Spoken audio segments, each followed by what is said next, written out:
Et vous n'oubliez pas que même dans la DILCRA qui est le truc qui a été doté de 100 millions d'euros de budget sur 3 ans pour venir m'exterminer par des procès sur des plaisanteries sur Facebook, ils ont rajouté un truc derrière, c'est-à-dire que c'est le racisme, l'antisémitisme et aussi le racisme anti-gay et LGBT. Ils l'ont rajouté. Hein. Aujourd'hui, c'est du racisme de refuser que... Enfin, effectivement, de cette mutation qu'a à voir avec l'homme augmenté, avec tout ça. Donc la réponse, c'est quoi? C'est qu'effectivement, la gauche sociale s'est totalement effondrée, a été remplacée par la gauche sociétale. Et aujourd'hui, il y a un énorme travail, même d'ailleurs chez les Mélenchoniens. Il y a deux tendances chez les Mélenchoniens. La tendance sérieuse qui est de retourner au social, à cause effectivement de la violence sociale qu'on va subir.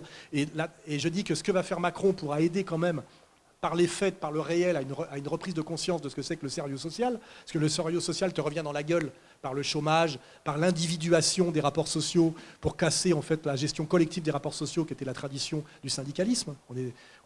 C'est tout ça qui se met en place. Donc espérons que, on va dire, le programme très antisocial de Macron amènera les tentés par le mélenchonisme à aller plus vers une conscience sociale de ce qu'est la gauche, plutôt que de rester dans des manipulations sociétales. On voit bien que Mélenchon joue sur les deux, écologie, PD, etc. Parce que lui-même a conscience que même s'il a une conscience sociale aiguë, on ne va pas lui retirer ça, il a une clientèle qui ne suit pas forcément. Et le gros problème de Mélenchon, c'est les Mélenchoniens. C'est qu'il traîne derrière lui un bataillon de couillons, de profs et d'étudiants en sciences molles qui n'ont pas son niveau d'intelligence et de conscience. Mais moi, je sais par des infiltrations que lui-même pense très proche de nous, de moi, et même Mélenchon, contrairement à Marine Le Pen, a beaucoup regardé ER, s'est mis à faire des vidéos sur des canapés, s'est intéressé au big data, aux campagnes américaines, alors que Marine, je le sais de témoignages directs, a refusé le big data, en disant je suis au-dessus de ça quelque part. Elle s'est pris pour Jeanne d'Arc, quoi, genre nous gagnerons car nous sommes les plus forts, ou je sais pas quoi. Enfin, elle a refusé ça, de s'intéresser à ça. Il y a eu un bricolage énorme aussi. Hein. Le marinisme, c'est aussi quelque part qui a à voir avec le karaoké, quoi. Hein. C'est la Madone des beaufs, la personnification du régime, la notion aussi de féminisation de la politique. Je pense que c'est à contresens. La politique, je le rappelle, est historiquement une catégorie masculine, une catégorie d'hommes. Hein. Voilà. Ça n'existe pas chez les femmes naturellement. Et si on a fait la parité, c'est pour dépolitiser le politique, pas pour féminiser. Enfin, c'est pas pour que les femmes accèdent au sérieux du politique, c'est pour dépolitiser le politique par sa féminisation. Hein, n'oubliez pas que ça a été offert au peuple sans aucune demande. En général, les progrès qu'on vous donne sans que vous les ayez demandés ne sont pas des progrès. Hein.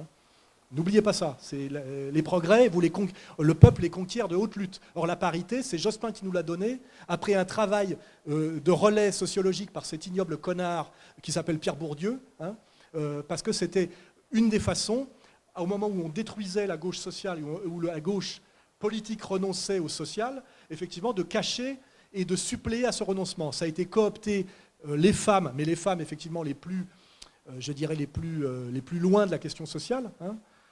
Tout ça, je l'ai dit des dizaines de fois. Les gays, en prétendant qu'être gay était une catégorie de gauche, c'est-à-dire se faire enculer était de gauche.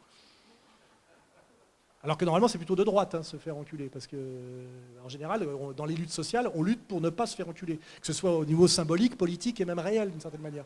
Donc, non, mais ça veut dire quelque chose de profond. Quand on aime se faire enculer, quelque part, c'est qu'on aime se soumettre à quelque chose qui est plus fort que vous, et on a le plaisir de la soumission. Je crois qu'il faut lier quand même la sodomie à la trahison politique. Jean-Paul Sartre se posait cette question-là dans les années 40. Ça m'a été dit par le professeur Pache. Vous voyez, c'est-à-dire que ces questions ne sont pas des questions d'un farfelu comme Alain Soral. Beaucoup de gens se sont posés ces questions sérieuses. Pourquoi on coopte les homosexuels? Parce qu'ils ont une fascination pour la soumission, n'oubliez pas, ou la trahison, et aussi l'humiliation du père, vous voyez, la fascination pour la mère, c'est-à-dire quelque chose qui n'a pas rien à voir avec la loi, parce que la loi, c'est la loi du père.